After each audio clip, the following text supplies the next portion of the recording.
See this little nigga right here? This little nigga finna tell the truth. Y'all niggas can't handle the truth. Y'all niggas can't handle the truth, you dig? On me, nigga. On God, nigga, y'all can't handle that shit. Guys, it's Barrett Doll here. Guys, I just want to make a video here on the topic of doing races behind your coach's back. Is that okay, or is that acceptable behavior to do races behind your coach's back in terms of the coach-athlete relationship, okay? In order to answer that question, guys, I need to tell you basically a story of a young man, of me, okay? So, guys, I first met my coach in 1991, way over 30 years ago, a very, very, very long time, okay? We've known each other for many, many decades. My coach and I have a very, very complex relationship. And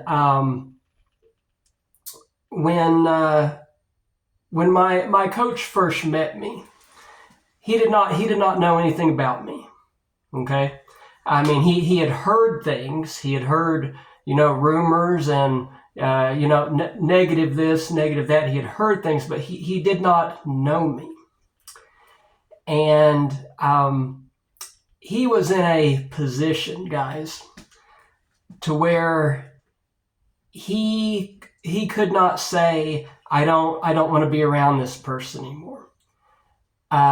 He couldn't say, nope, you're fired, or no, I don't. I won't have you in my circle anymore, guys, because he was an employee of the school district. It was his job. He was paid to be around me every single day for many, many, many years. He didn't have the option to leave, okay? It was his job. He had to be around me. So on day one, when at our first practice, he learned about me real quick. He learned that I am a disciplined fucking cadet. I mean, he learned that I am a passionate, dedicated fucking soldier. I mean, he learned that real quick, that I'm a little hard-ass, disciplined, hard-ass, real dedicated fucking little Marine. And he learned that I am different. A lot of kids, they're not doing what they're supposed to be doing. They don't dress out. They don't show up on time. They wear earphones in their ears. They don't do what you tell them to do. They give half-ass all the time. And they are not me. And he saw that I am very, very, very different and prompt and dedicated and disciplined and passionate and down for my shit. And guys, why I have all that hardware, all those trophies and medals and awards in there in all those different rooms of my house, why I have that is because I'm down for my shit. I'm down for it. I'm down for my sport. Just to show you how down I am, I'm down like the fucking economy. That's how down I am. And my coach saw that and he learned that. So several years passed, and he grew to love me and grew to respect me and witness all of my discipline and my dedication and my objectivity to the sport. I've dedicated my life to it. I've dedicated every single aspect of my life to running. And one day, on a weekend, we had a bye week that week. We didn't have a race. I went and I did a race on my own. I went down to Ardmore, and there was a road event that I wanted to do. My school team didn't have a meet. I went on my own, and I set the all-time state record in the 10,000 meters for junior or under 18. And that was on a Saturday. Sunday passed. Monday, here comes school and here comes practice. Well, I start to dealing with DOMS, D-O-M-S, which stands for delayed onset muscle soreness. And my coach, he sees that I'm not going 100%. He sees that something's wrong, and he doesn't understand why.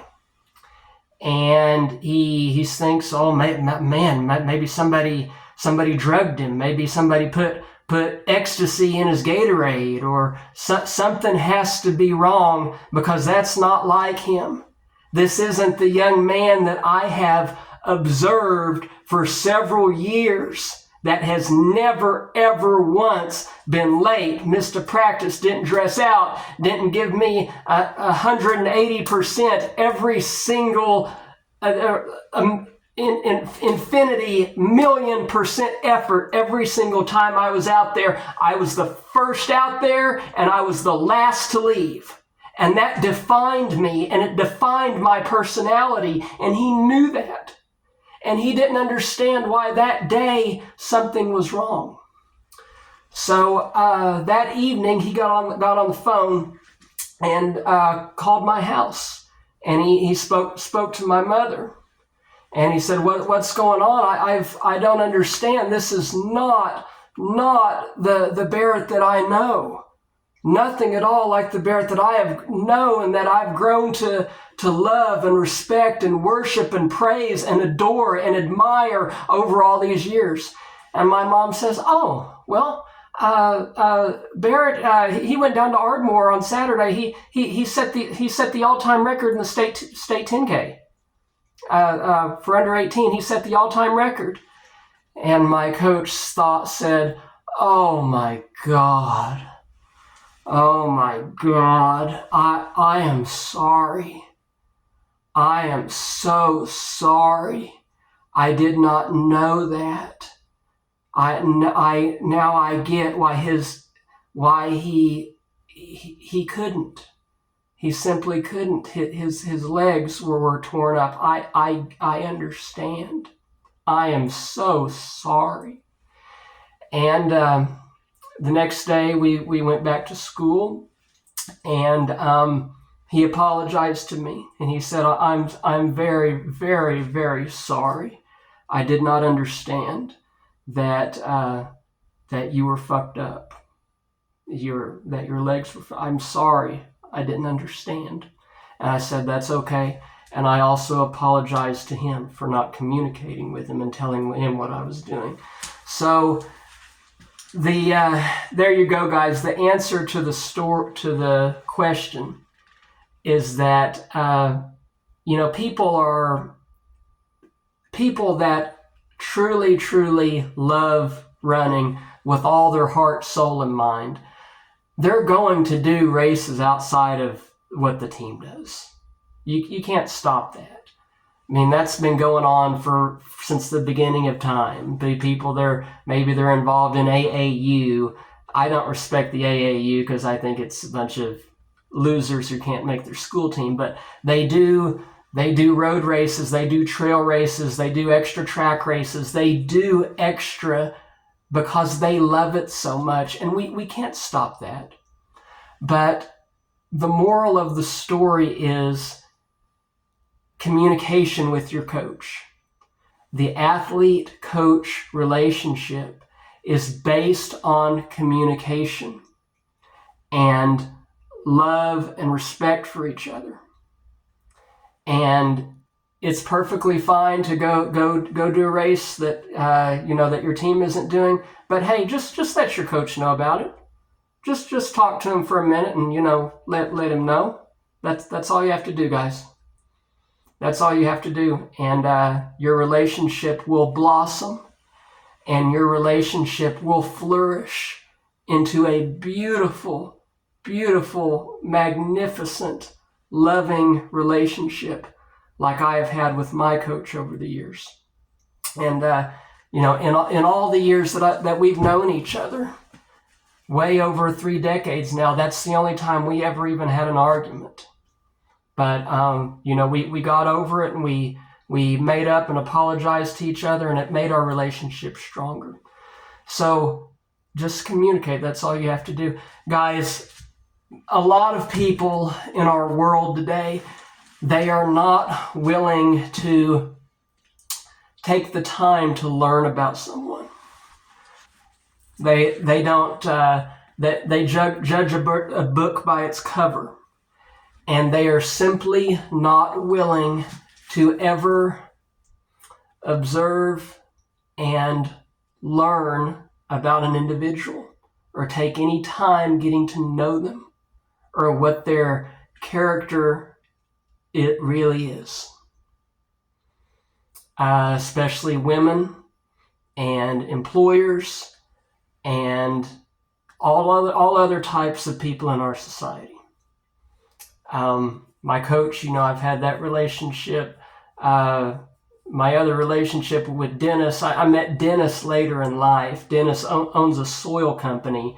Dennis died last year. But, I met Dennis when he was in his late 70s, became friends with him, through the internet. And, he brought me into his social circle, and his wealth and his circle of friends brought in somebody who is from a completely different age, completely different background.